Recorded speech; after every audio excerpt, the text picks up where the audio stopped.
Our chief international correspondent, Lise Doucette, was recently in Saudi Arabia. She spoke to the country's Minister for Information and Culture, Adel Al-Tarafi, about the pressures he faces. No one can deny that between the old and new, you always have a kind of resistance or a kind of different views, I would say. But with time, if you work on them together and you work on dialogue, then you can achieve something. And some of the debates or some of the controversial issues, over time they become normal issues. People with technology, with what would be the controversial issues in the kingdom? I'll give you just an example. When TV first appeared in Saudi Arabia, it was controversial. Nobody just the TV, not the content. Not the content, you know, just because it was a new technology. Now, as you can see, 12 channels, and those are just what the government is doing. And especially with understanding, if you allow people to debate and to have a dialogue.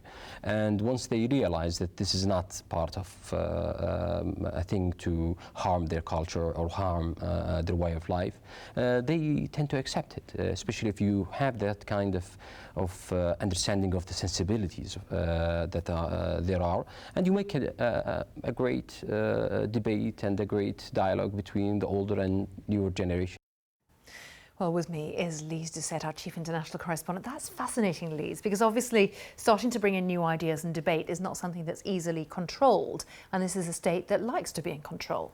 Yes, and of course, and this minister is part of this generational transfer of leadership. He's 36 years old, so the second youngest member of the cabinet, brought in, educated in the West to bring in new ideas in a country where more than 60% of the population is under the age of 30, and many highly educated who have been brought up in a very privileged existence in the oil-rich kingdom. But Saudi Arabia faces many challenges. If you check some of the recent opinion polls, shows that, you know, the youth in Saudi Arabia, which has the highest per capita usage of YouTube and Twitter, that they are attracted to, you know, extremist forces like the so-called Islamic State. So the government has had to fight back against that as well. But at least now they're beginning to recognize it and to see that they have to do something about it. Yeah, you could say they've come rather late to that. Mm-hmm.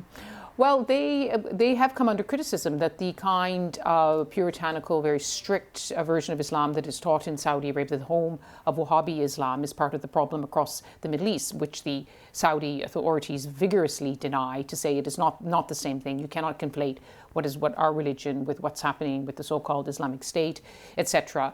But I think they are also coping with the challenges faced in many countries, quite frankly, about how to reconcile the aspirations of a young generation at a time of rising unemployment, and of course Saudi Arabia afflicted by oil low prices. But so how do you raise aspirations and then fulfill them?